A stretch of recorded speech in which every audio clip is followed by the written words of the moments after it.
And welcome once again to Investor's Edge. I'm Adam Sarhan, in for Gary Kay, who's out today. Today's Monday, December 8th, 2025. We have a great show for you tonight. As always, want to thank you very much for being here. Before we jump into the show, just as some housekeeping, as you know, this is a show about you and your money and all of the fun points in between. Just as a quick reminder, if you don't get the show in your city, you can go to GaryK.com. You can rewind, fast forward, listen on any device for free, anytime you want, 24/7, all available on GaryK.com. So if I speak fast, if I tend to cover something, I get excited, you can pause it, rewind it, and fast forward at your convenience anytime on GaryK.com. Also on GaryK.com, you can follow Gary on X, formerly known as Twitter, by just pressing the button. You can subscribe, get Gary's morning notes sent directly to your inbox. You can subscribe to his premium service, which is convictionleaders.com. All that's available on GaryK.com. You can also email Gary, ask about his money management services, and get his morning notes. I think I mentioned that are sent to your inbox. Okay, so housekeeping is now done. Let me read you some notes from Gary to make sure I do my job, and I'm the messenger, so I want to make sure I get the message across. These are notes from Gary, and then I'll share my thoughts on the market and let you know what's coming up this week. All right, so Gary's a little worried that long rates continue to tick up.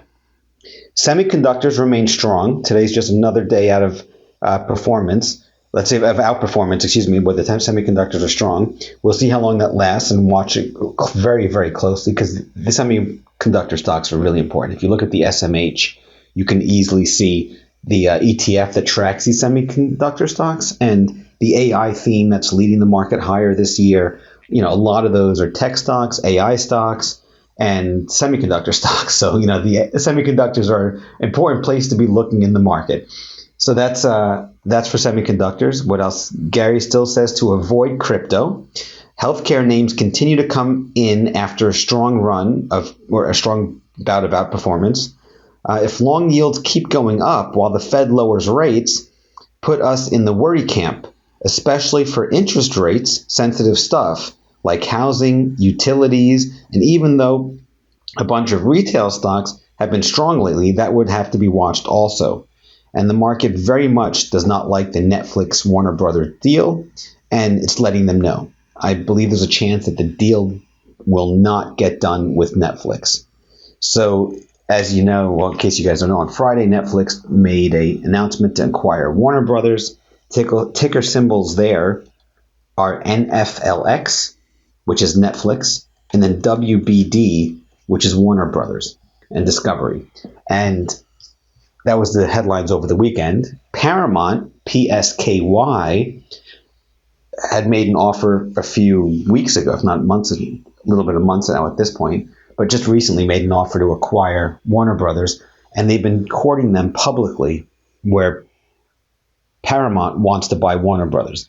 On Friday, Netflix came out with a huge deal and said, hey, we're going to buy Warner Brothers, and basically outbid Paramount. And then today, which is Monday, Paramount comes down and says, hold your horses, Netflix. David Ellison, who's the son of Ellison, the guy at Oracle, ORCL is there, and Oracle stock reports on Wednesday of this week, is the head of Paramount right now. So David Ellison's the head of Paramount, and he came out today and said, hey, we're going to increase the offer to buy Warner Brothers. We want to buy it. And then Trump had said today, and these are just the facts, you can do what you want with this, that he's going to review the Netflix deal personally to make sure that it's from a regulatory standpoint, but he's going to review that deal. And then separately, news broke that Jared Kushner, Trump's son-in-law, is friends with Paramount David Ellison, and he's in on the deal also, or he's invested in the Paramount Warner Brothers deal. Those are the latest developments with that saga. I had a reporter call me today and ask me, what does that move the market, or is that impacting the market? On the periphery, yeah, sure. If you own Netflix, you own Warner Brothers, you own Paramount, yeah, it does definitely impact it. I have a good friend of mine that works at one of those three places. I won't say which one because he's got some, NDA, and he doesn't share anything with me, but he's just like neck deep into it. And he's just like, wow, like the things that he sees behind the scenes is just absolutely incredible. But that's what happens when you put together $100 billion deals and you want to buy companies and hostile takeovers and so on and so forth. So That's the latest. Those are all the notes from Gary, by the way. I ended with, he doesn't think the deal's going to get done. Everything after that was me.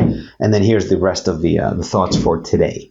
Now, the market, if you zoom out, right now, the S&P 500 is a little over 1% below, or just about 1% below, 1.5% below its all-time high. Well, what about 1%? That's the S&P 500, the SPY, below an all-time high. For the last, let's say, 6-7 weeks now, we've been going sideways. We had a little bit of a sell-off in November. We rallied sharply the end of November into the first week of December, and here we are, headed into a big week. And that big week, here's what's happening. After the bell today, which is now, I'll give you the information once I get it, Toll Brothers reports earnings, ticker symbol's TOL. Remember what Gary said about interest rates and housing stocks because they're sensitive to interest rates. We'll see what happens there. Tomorrow in the morning, we have the September JOLTS job opportunity. Remember, job openings data. This is September's data because the government was closed, so we're only now getting it. And then earnings are expected from Land's End, Campbell's, AutoZone, Cracker Barrel, GameStop, Dave & Buster's, and Casey's General Stores. I know you guys like tickers when I speak, so here you go. Land's End, ticker symbol's LE, Campbell Soup, CPB, Charlie Boy, Pool, Boy, CPB. AutoZone is AZO. Cracker Barrel, CBRL. GameStop, GME. Dave & Buster's, ticker symbol is PLAY, PLAY. And Casey's General is CASY. Now, Wednesday is the big day. The Fed's going to report end its meeting and report its decision on interest rates. Most likely it'll cut rates. If it does cut rates, it'll be the third cut, I believe, this year. I believe it'll be a third cut. And Trump's made it very clear that pretty soon Powell's out and there's going to be a new person taking over and that rates are going to go lower and sharply lower. So we'll see what happens whether the Fed cuts, they don't cut. For me, it's the reaction to the news that really matters. But Wednesday is the big day this week because there you have the Fed. You have the last Fed meeting of the year. Powell's going to hold a press conference after the meeting. And then you've got some earnings coming out. Chewy, CHWY, Vail Resorts, MTN, Oracle, remember our friend Ellison, ORCL, Planet Labs, PL, and then Adobe, ADBE, among other companies, but those are some of the big ones. And then Thursday, we have the OPEC monthly report. We've got a 30-year bond auction, initial jobless claims, earnings from Lululemon, ticker symbols LULU. Costco reports earnings on Thursday, COST, RH, Restoration Hardware, and then Broadcom, AVGO. And then Friday, it's a quiet day, just Rent the Runway is, I believe, and maybe a few others, but not a lot of earnings on Friday. So that's the big week in front of us. Wednesday is the most important day, in my opinion, because of data. We're going to have the Fed, we're going to have Oracle, Adobe, and a few others.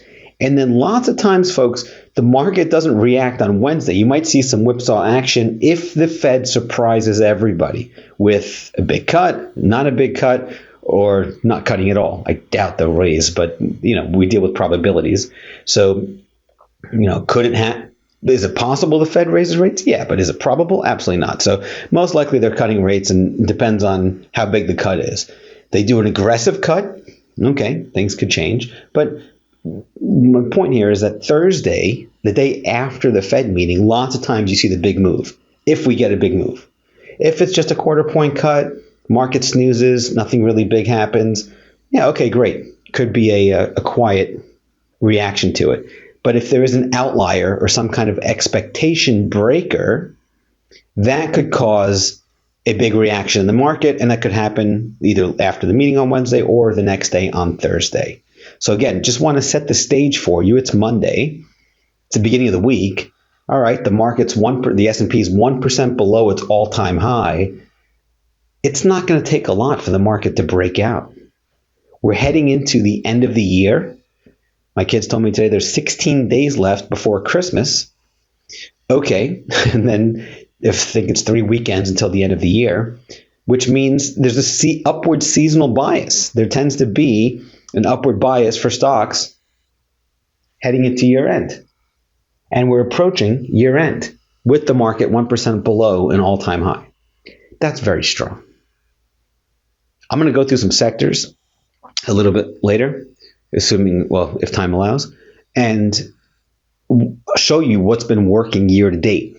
I'll go through some of them, the big ones. I won't bore you with too many of them, but semiconductors, banks, industrials, transportation stocks, and I'll go through a lot of that because I always like to say the market is speaking and then ask, are you listening? And really, folks, our job in this business is to listen to what the market is saying. It's not literally speaking to us, it's nonverbal communication. But the way it speaks to us is by price.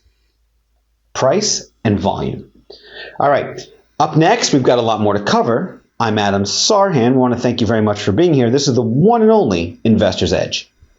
And welcome once again to Investor's Edge. I'm Adam Sarhan, in for Gary Kay, who's out today. So we have a few things here happening. The market's 1% below an all-time high. That's the S&P. Under the surface, we have pretty strong action in many important areas that Gary has done a phenomenal job of outlining for you. If you zoom out and you look at some of these sectors, let me just do that now before we run out of time, because there's a lot to cover here. You'll see that very quickly where the money's flowing this year. Now, one of the big areas are mining stocks. Gold this year, I'm gonna double check this, is up over 50%. It's a huge move. The S&P 500 this year is up about 16 and almost 17%. That's GLD is gold. It's up over 50%. I think it's 57, 58, somewhere in that range. And it's setting up real nice to keep going higher. So when you look at the GDX, which is a basket of gold stocks, that's up over 100% this year. The GDXJ, I think it's 123%. The GDXJ is up 133%. Which are the junior gold stocks. I mean, that is incredibly strong action, folks. One of the strongest areas this year. At the end of every year, I don't know if I'll be on again before the end of the year or not. Depends on Gary's schedule. And my schedule just depends on how everything works out. But if I'm not, I'd like to end of the year type of a thing. Let's look back and do what I learned from Gary 25 years ago. Introspection. Do some post-analysis at the end of every period, the end of the week, the end of the month, the end of the year, the end of the quarter. Do this throughout the year to make sure that you're on the right path. And then adjust if it's not working. So first thing I always do with first off is what are the goals? Like this works for personal, professional, everything, right? Where am I right now and where do I want to go? Super important. Without a goal or a destination, it's very difficult to get to there. Think of somebody who's, I don't know, let's just say someone's in Chicago and they want to leave. They don't like Chicago. I want to get out of here. I want to get out of here. I want to get out of here. Another person's in Chicago and says, I want to go to New York. All right. They know if they're in Chicago, they have to go east to get to New York. At least there's a direction. Now, how they get there, it's up to them. They can take an airplane, they can walk, they can take a bike, they can drive, whatever, a bus, a train, whatever, trains, planes, automobiles, the old John Candy movie, whatever it is that you want to do to get there, at least there's a destination. Who's going to get to their destination first? The guy that's just huffing and puffing and screaming and just saying, I don't like it here, I don't like it here, I don't like it here? Or the guy says, hey, I want to go to New York. Clearly the one with the destination. So same thing in life. When you have a destination in mind, in any endeavor, a goal, an objective, a mission, any language you want, it's much easier for you to get there than if you're just, hey, I'm not happy, I'm not, that kind of thing. Huffing and puffing. I had a 2-year-old at my house this weekend, and he threw a fit. And he was just upset because he wanted the goldfish, and his dad said, you're not going to get it right now, you'll get it in the car, and he just exploded. Okay, I get it.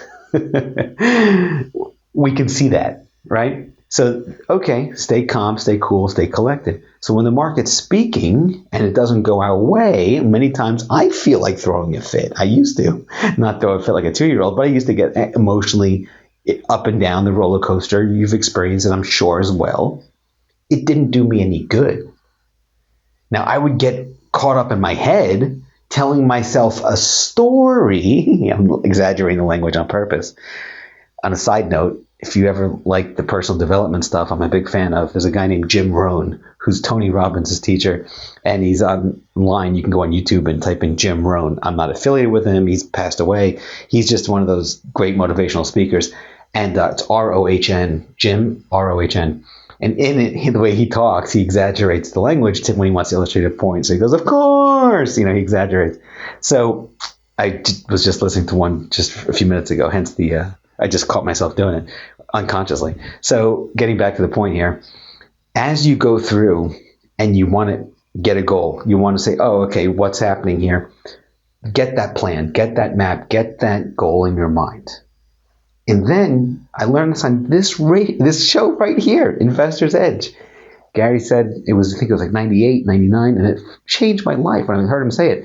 He said, create a yellow brick road to get there. I was like, now, of course, that makes sense. I like to have fun when I talk, so please, indulge me here and enjoy the humor, if it is humor. My kids call it dad jokes, but such is life. You might find the humor in it. At least that's my intention. To break up a otherwise, somewhat difficult subject, to keep it entertaining. So, all right, of course, you want to have a yellow brick road to get there, just like Wizard of Oz. Oz is the destination. Now let's go there. Will there be challenges along the road? Of course. That's okay. That's life. Every garden has weeds anywhere in the world. But if you pull those weeds out, guess what? You have a beautiful garden. If you tend to the garden, you pull the weeds out, you'll have a beautiful garden. Same thing with investing, same thing with goals, anywhere in life. So, okay, it's just numbers, right? So remove the emotions, learn how to make rational, not emotional decisions. That's the whole point of my work in this space. I wrote a book. It's called Psychological Analysis. And the idea is that fundamental and technical analysis are not enough to beat the market. The whole point of the book, it was number one on Amazon every day for 3 months, is to teach people how to make rational, not emotional decisions, especially with their money.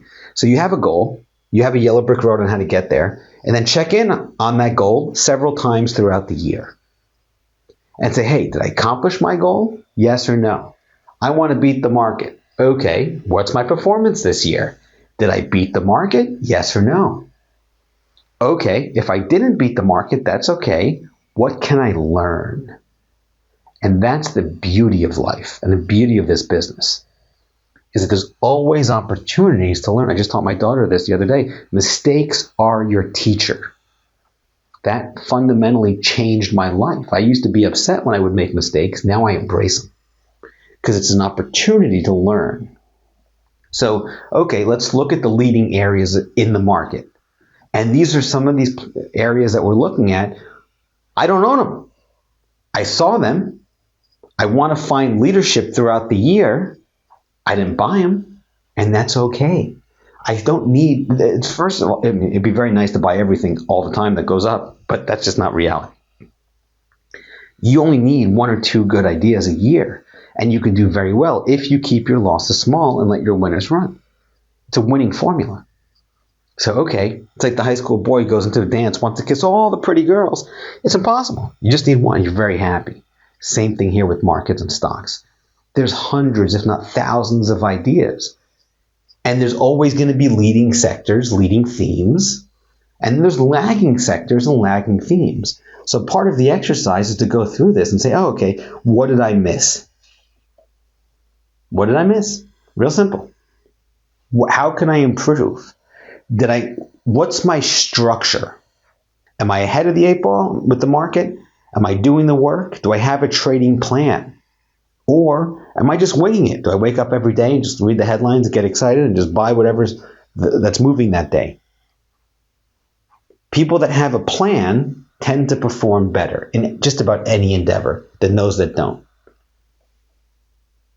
Up next, we've got a lot more to cover. I'm Adam Sarhan. This is the one and only Investor's Edge. And welcome everyone to Investor's Edge. I'm Adam Sarhan in for Gary K, who's out today. In case you're just joining us, you missed any part of the show, go to GaryK.com. You can rewind, fast forward, listen on any device, anytime you want, for free, all on GaryK.com. So we covered a lot. We spoke about the market. It's right below resistance or all-time high. We spoke about the fact that the Fed meeting is coming up on Wednesday. We have some earnings. We have a lot going on. So basically where we're at now is as we go through the week, you want to really step back and say, okay, what's the plan? Number one, do I have a plan? The beauty of what we're doing here is the market can only go up, down, or sideways. And the beautiful thing there is that you can plan for either one of those three events.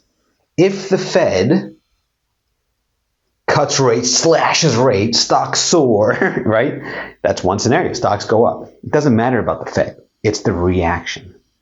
The news is a catalyst.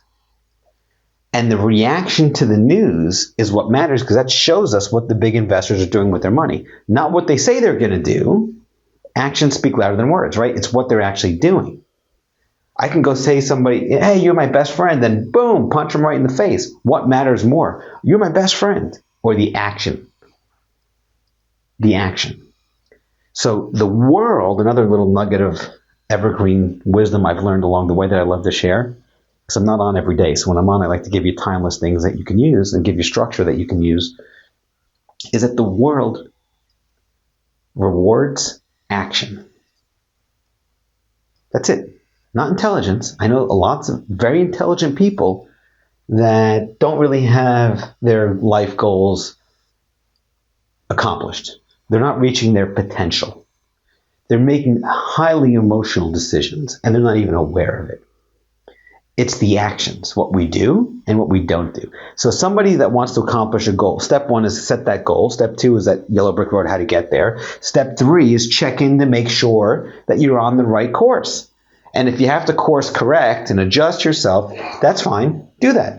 By all means, adjust. Part of life is adapting and evolving and growing.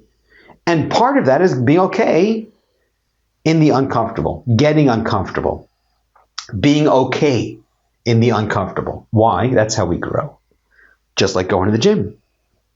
I can't get muscles unless if I work out. When I work out, I can say, oh, I'm going to clap my hands and get a six-pack. No, I'm taking action. The world, Adam said the world God rewards action. Yeah, but what action are you taking? If I want a six-pack, I have to do sit-ups or crunches, some kind of ab workout. I can clap my hands all day long. I'm not going to get a six-pack. But I'm taking action. Well, what kind of action are you taking? Make sure it's the highest ROI action possible to accomplish the goal. Because it's easy to get lost. My friend Andy said you get lost in the sauce. You just get to so many distractions. I see it all day, every day with myself, with people I speak to, with my kids. It's everywhere. Google this. There's something called popcorn brain. You know, when popcorn in the microwave goes bing, bing, bing, bing, bing, bing, bing, bing, bing, bing, bing, bing. That's what's happening to the brain now, where it wasn't built for this. You know, when we evolved over centuries, thousands and thousands of years ago, the caveman kind of brain didn't have a cell phone that constantly gave him dopamine hits. So now we do. Got to be aware of it. So again, have that goal. Think of there's two people. Somebody has a destination, an objective. They want to go from Chicago to New York in that example. Then they create a plan on how to get there in the most efficient way. And then they execute the plan. So you have a plan, and then you trade your plan in Wall Street parlance. What does that mean for us? It's come up with how do you create a plan? Well, there's lots of ways. Find stocks. First off, figure out your criteria. And I like to say there's an infinite number of ways to make money in the market. Your job is to find one that works for you. You're a growth investor. You like buying breakouts. Are you a value investor? You like to buy, new 52-week highs, new all-time highs. You like to buy stocks with strong earnings growth, so on and so forth. Or is it something that's completely different? Again, I don't know, but obviously I don't know you. I'm speaking just generally here, but that's something for you to figure out and for you to decide. And then say, okay, I'm looking for stocks with strong earnings growth, strong revenue growth, that are in uptrends, that are setting up to break out, and or that are breaking out, and that works for me. And then just like anybody that's really successful at the highest level of their field, they tend to be, for the most part, focused.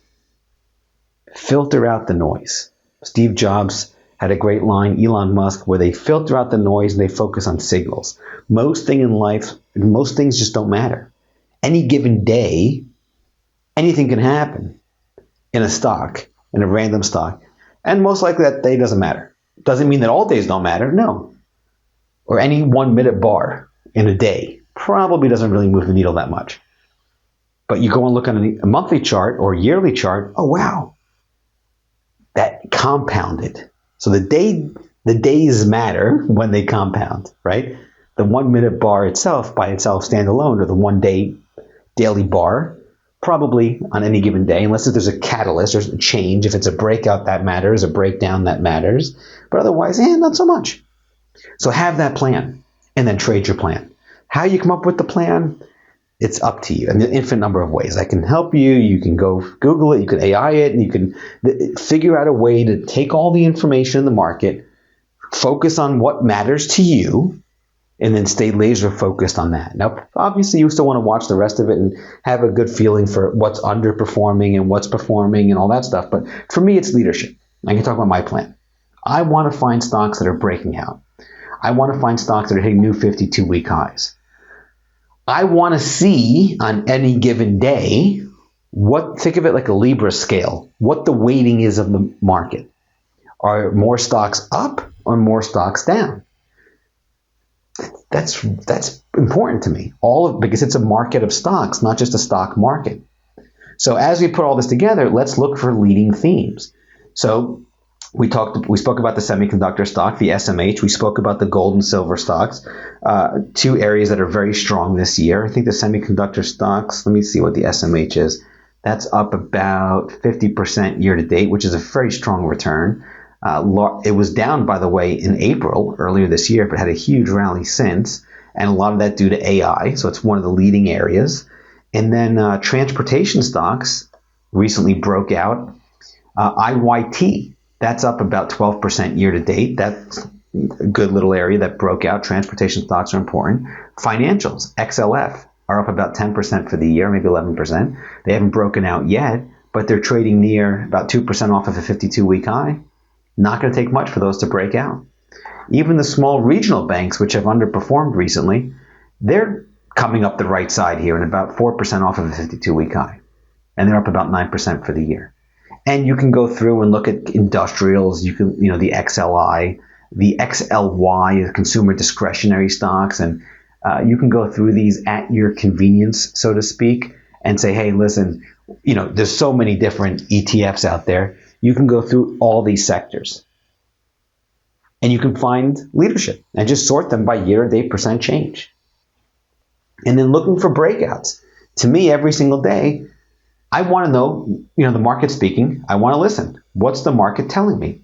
Okay, so I built a website called breakoutsandsetups.com. It's breakouts with an S and setups, all one word, breakoutsandsetups.com. It's my website, nothing to do with anybody else. It's just a tool that I built for myself that I figured I'd share with others that could help them. Every day, in real time, it gives me stocks breaking out. It gives me stocks setting up to break out. It gives me breakdowns. Today, we had 21 stocks that broke out, 26 stocks that broke down. The market closed. The Dow was down 215 points to 47,739. The S&P was down 23 points to 6846. The NASDAQ was down 32 points to 23,542. And the Russell was down less than half a point to 2520. So it was a down day, but you can see under the surface, it's about even for the breakouts and breakdowns. All right, movers up. We've got 229. Movers down, 253. Somewhat of a negative bias there. More movers down than movers up. We had 28 stocks that gapped up and 3 stocks that gapped down. All right, there's more stocks gapping up than gapped down there. All right, then you can go through and look at new highs and new lows. You've got 134 new highs and about 32 new lows. So under the surface, the action is not bad. And there's a good number of breakouts. Up next, we've got a lot more to cover. I'm Adam Sarhan. I want to thank you very much for being here. This is the one and only Investor's Edge. And welcome once again to Investor's Edge. I'm Adam Sarhan, in for Gary Kay. So we covered a lot today. It's close to the end of the year. I don't know if I'll be on again before the end of the year. If I am, I'll give you more in depth about end of year routines. We spoke about the market, a big week ahead. Spoke about how I listen to the market. I look for the number of breakouts versus breakdowns, movers up versus movers down. Look for new highs versus new lows, advances versus decline. A lot of just looking at the market. It's like sports. If you like sports, you love sports, every sports game has action. Every day there's action in the market. And I want to get an edge, hence the name of the show, Investor's Edge. Look at the market. Look at what the market's doing. It's a market of stocks. Remember, the major indices, folks, they're market cap weighted. So the big cap tech stocks like Apple or Qualcomm or Intel, so on and so forth, they have a disproportionate, that's a fancy word, which means bigger weighting on the index than the average stock. And sometimes they mask what's happening under the surface. So the reason why I built Breakout and Setups.com is to say, okay, let's go out there, and it's going to be upgraded soon. I got some more new stuff coming in the works, is to see what's happening, is just to look at the facts, look at the scoreboard. When you watch a sports game, it doesn't matter what the sports game is. What are you focused on? You focused on, this color socks that the athletes are wearing, or the points on the board? Of course, the points on the board. What's the single determining factor if somebody wins a game or loses the game? The points on the board, the score. That's it. Nothing. Everything else is secondary. How many fouls or strikeouts or whatever did X person have in X game? Nobody remembers that a year from now. But who won the World Series? Who won the Super Bowl? That's points on the board determine that outcome. So with the market, it's the same thing. It's price and it's volume. And when you go through and you look at the sectors, the next thing you want to do under the surface there is look for leading stocks that are setting up to break out.